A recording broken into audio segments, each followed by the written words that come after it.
the most common question that I get in all of my classes, and also a question that I had on top of my mind when I was on this communication journey, was that, is it actually possible for me to change or improve the way I speak and communicate? I mean, is it actually possible? Simple answer, yes. But you've got to understand a couple of things. My question for you is, and just answer this in your head, is it possible to change a behavior? The answer is yes, right? Of course you can change a behavior. The way you speak currently is just a series of behaviors. You see, it's funny, when I get my students to break out of their comfort zone and try new behaviors with their voice, they often say to me the following, especially when I go, hey, I want you to play with your mouse. Play with your mouse. I want you to play with your voice with a really high pitch. And I know I sound like Mickey Mouse. That's why I said mouse. But that's, when I get them to do that, they go, oh, Vin, no, I can't do that. That's not natural. That's not my natural voice. And there's this whole idea that they get attached to, and it's the idea and attachment to the natural voice.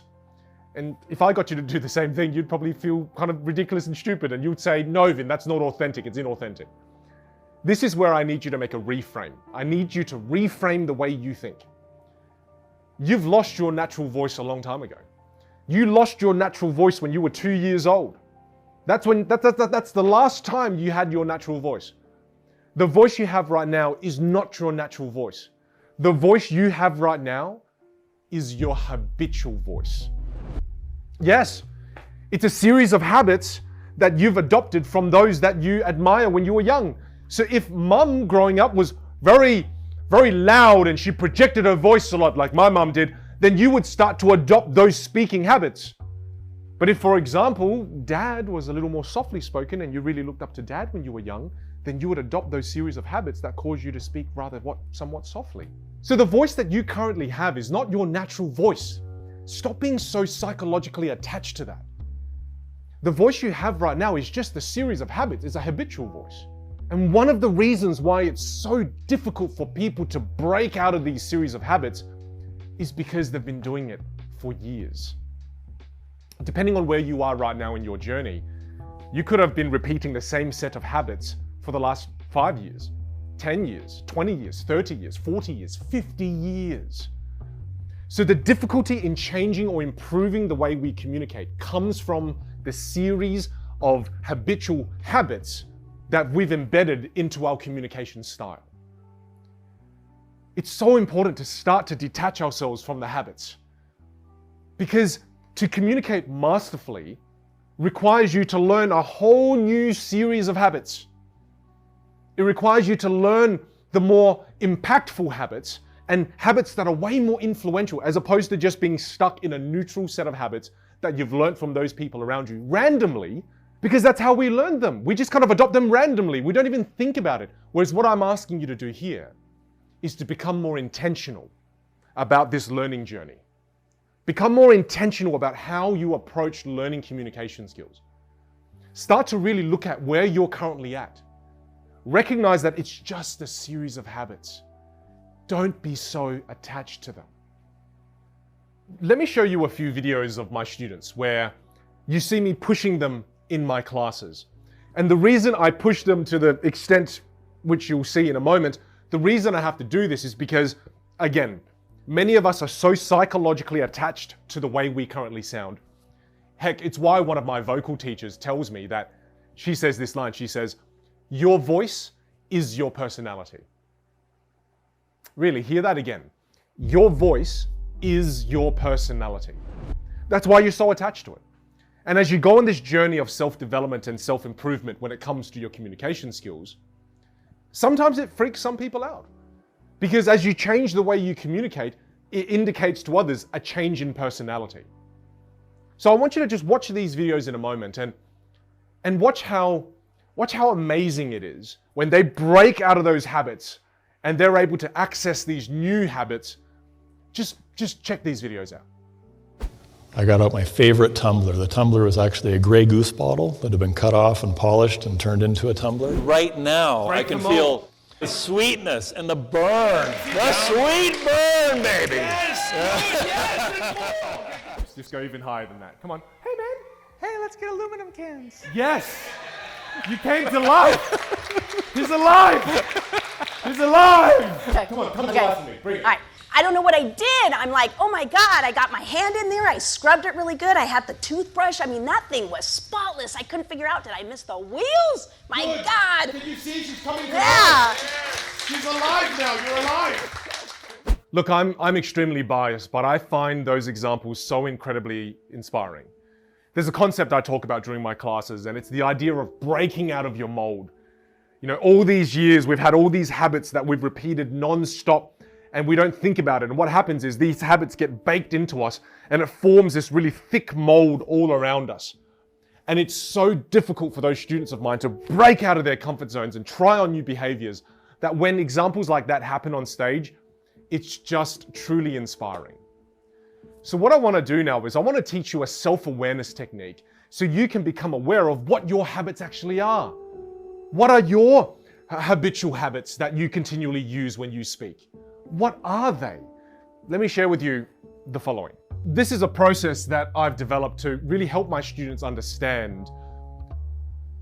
I mean, how do they currently come across when they speak to other people? What do other people see? What do other people hear? And what do other people feel when you communicate? So I created a process called record and review. And this is an amazing little process that allows you to see what others see, hear what others hear, and feel what others feel every time you open your mouth and you speak. So the first thing you've got to do is you've got to film a 5-minute video of yourself speaking. So film a 5-minute video of yourself speaking and make sure it goes for a full 5 minutes. All right? And make sure it's improvised. You know, stand there, turn the camera on, use your phone, and just talk about your favorite food. Talk about your favorite place in the world that you want to be able to travel to. Talk about your favorite friend, your favorite person in the world. But you've got to go for a full 5 minutes. And the reason this is important is because we want to draw out some of those habits. We don't want you to read something you read every day, because then you'll be able to eliminate some of the bad habits that's limiting your potential. So make sure it's improvised. Speak, and let's see what your habits actually are. Now, once you've got that video, you're going to review it in 3 different ways. First time, grab the video, turn the sound all the way up, press play, turn the phone around, and just listen. Here, you're doing what's known as an auditory review. Just listen to your voice. What are some of the auditory habits that you have? Do you get stuck in a default volume? Are you too quiet? Are you too loud? How about emotion? Is there emotion in your voice? Do you hear happiness in your voice? Do you hear this kind of neutral, sad emotion in your voice? Do you sound frustrated? Start taking notes. How about pausing? Do you pause? Or do you just keep talking and then you always go with a stream of thought and then you don't stop when you're speaking too quickly, and because you don't pause, people have no time to process anything that you're saying? Really start to listen in and take some notes and build self-awareness. What have been the habits that I've collected along the way on my journey when it comes to communication? Next, grab the video. Now this time, put the video on mute. So mute the video, press play, and just look at yourself. You guessed it. This time what we're doing is we're doing a visual review. Just look at yourself. Take notes. You know, do you move your face when you speak? Do you look happy? Do you look grumpy? Do you look frustrated? Do you look angry? Or do you just have a blank face and there's no emotion? Start taking some notes. Do you use body language? Do you use too many hand gestures? Does it distract people from the message? Are there some visual tics? Look, one of mine used to be, I used to fix my glasses like 100 times per hour. Used to drive people mental. Start building some of that self-awareness. What are some of the habits that I picked up along the way that's not serving me? That's a visual review. Now the third time, this time you don't watch it, this time you don't listen to it. I hope you're intrigued. The third time you review it, get the video transcribed. Get the video transcribed. Now, you can use many different services out there in the web, but make sure that when you use or when you get the video transcribed, there's these boxes where they say, would you like us to leave in the sounds that you make? Yes. Would you like us to leave in the filler words that you use? Yes. Non-words, or the sounds that we make, are the sounds that we use to fill the silence with. Our filler words are the words that we use to fill the silence. And so, like, do you know what I mean? And the sounds are, leave them all in. Because when you get the video transcribed, now get a red highlighter, print it out, and then highlight all of your non-words and all of your filler words. These are the sounds and habits that we've adopted along the way because mum makes those sounds, dad makes those sounds, our best friends makes those sounds, our teachers make those sounds. As a result, we've adopted them too. Now, those are terrible for your communication. I'll just give you a sense of it here in this video. I mean, you know, like, if I was, going through the, the key forms of like communication, can you see what it does? It decreases the clarity of my message. It robs me of authority and it robs me of credibility. I want you to go through this process for one reason.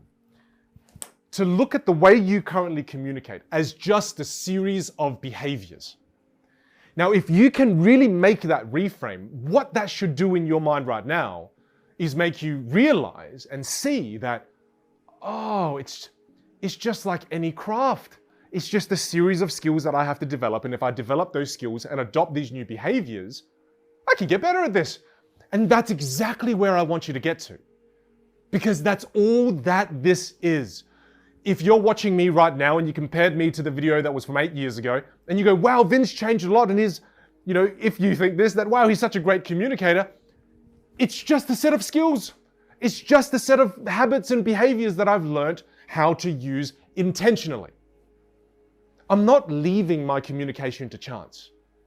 I'm intentionally learning the habits and skills to be able to persuade, influence others for the better.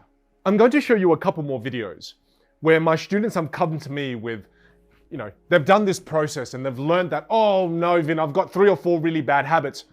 Watch what happens when they just stop doing one of the bad habits.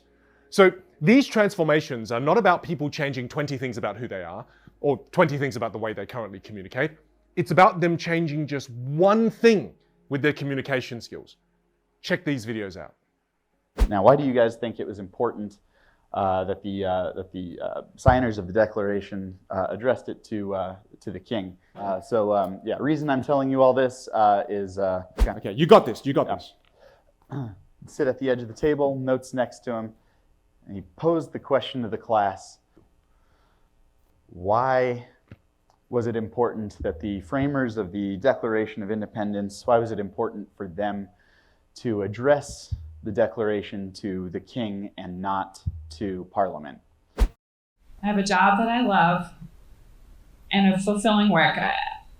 I really have found that I'm giving back to the world. I was asking myself questions like, what am I giving back to the world?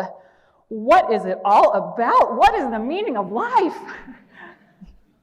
Totally normal questions that one asks oneself after you buy a pair of footwear.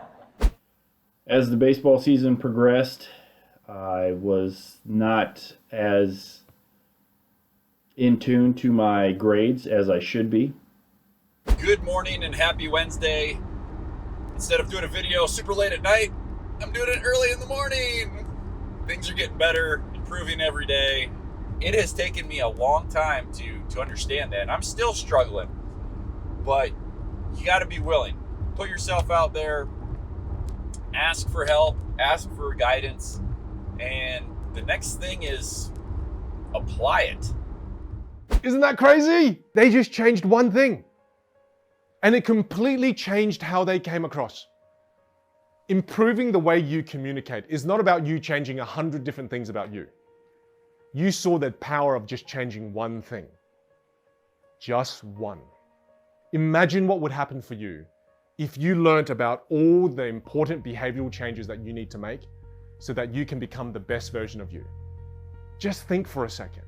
If you could master this skill set, the ability to communicate freely, the ability to build trust, the ability to influence, the ability to persuade.